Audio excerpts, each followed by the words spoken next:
The courtroom smelled like old wood and quiet judgment. The kind of place where truth did not always win, but confidence often did. And my father had always been a confident man. She has not worked a single day in her life, and now she is stealing from her own dead mother. His voice cut through the room with absolute certainty. No hesitation, no doubt, just conviction, polished over decades of being believed without question. I did not react. Not when the jury shifted in their seats. Not when a few heads nodded slightly. Not even when my own sister avoided looking at me. I simply lifted the plastic cup in front of me, took a slow sip of lukewarm water, and placed it back down with controlled precision. My name is Elena Vance. I am 41 years old, and at that moment, I was sitting in a courtroom while my own father dismantled my entire existence in front of strangers. He stood there like he owned the room, like he owned the narrative, like he owned me. And for most of my life, he had, but not today.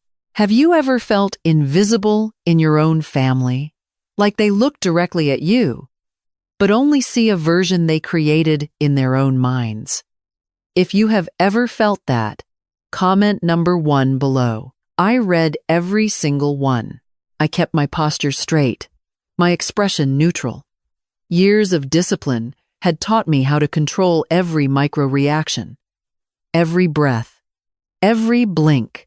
Inside, there was no panic, no fear, only calculation.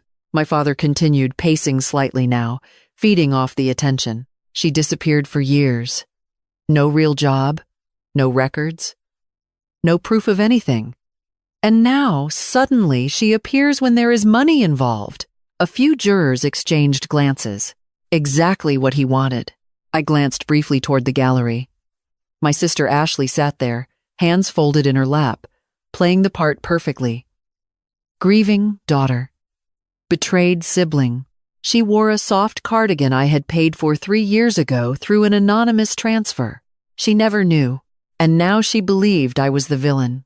That part did not hurt. What hurt was how easy it had been for them to erase me. Back home, my father had rewritten my entire story. He had told neighbors I was a failure, that I drifted through life, that I lived off others. He had even removed every trace of me from the house. Photos gone. Awards gone. My past reduced to a blank space on the wall, like I had never existed. Miss Vance, the opposing lawyer said, stepping forward with a confident smile. Can you provide any verifiable evidence of employment in the past 10 years? The room leaned in. This was the moment they had been building toward. I looked at him calmly. I work in operations analysis, I said evenly. My clients require discretion. A quiet ripple moved through the room. My father laughed. Loud, sharp, dismissive. Discretion, he repeated mockingly. You were a clerk, a paper pusher. Stop pretending. I felt the small pin on my lapel press against my chest. A silver phoenix. He had no idea what it meant. For 15 years, I had lived in silence. Not because I had nothing to say, but because everything I did could not be said. While he was complaining about crop prices, I was sitting in secure rooms making decisions that influenced things far beyond his understanding. While he thought I was nothing, I was the reason his world remained stable. But silence has a cost, and today, that cost was being weaponized against me. Is this really about money? I asked quietly, looking directly at him. The room stilled. He did not like that. This is about truth, he snapped. No, I said softly. This is about control.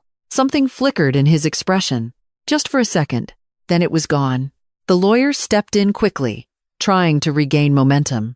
We have evidence, he said, holding up documents. No company exists at the address she listed. No employment records. No digital footprint. Nothing. The jury nodded again.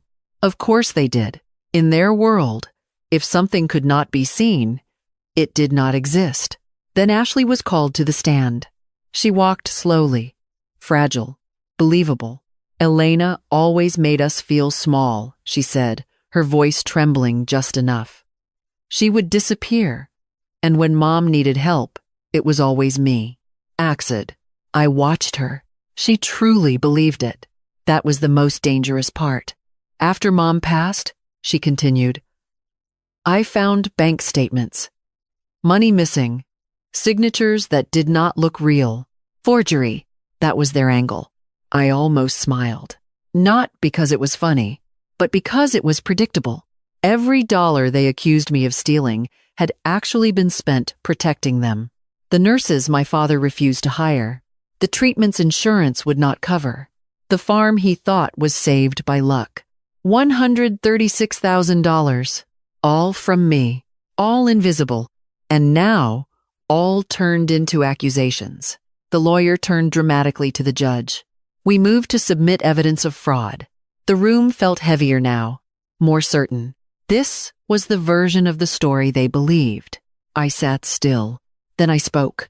Is that all? My father stood abruptly. You have been caught, he said. You are a liar. Wine. The judge raised a hand, but his attention was not on my father. It was on my lapel, on the Phoenix pin. That was the moment everything shifted. My attorney stood. He did not rush. He did not perform. He simply opened his briefcase and removed a black sealed envelope. The energy in the room changed instantly. Your Honor, he said calmly, the plaintiff has built a case based on the assumption that my client does not exist in any verifiable system. And he placed the envelope on the bench. That assumption is incorrect. The seal on the envelope caught the light. Even the judge leaned forward slightly. This document, my attorney continued, has been authorized for limited disclosure. My father frowned. What is this? He demanded. No one answered him. The judge opened the envelope slowly. The silence was absolute. He read the document once, then again. Then he removed his glasses. When he looked up, he was not the same man.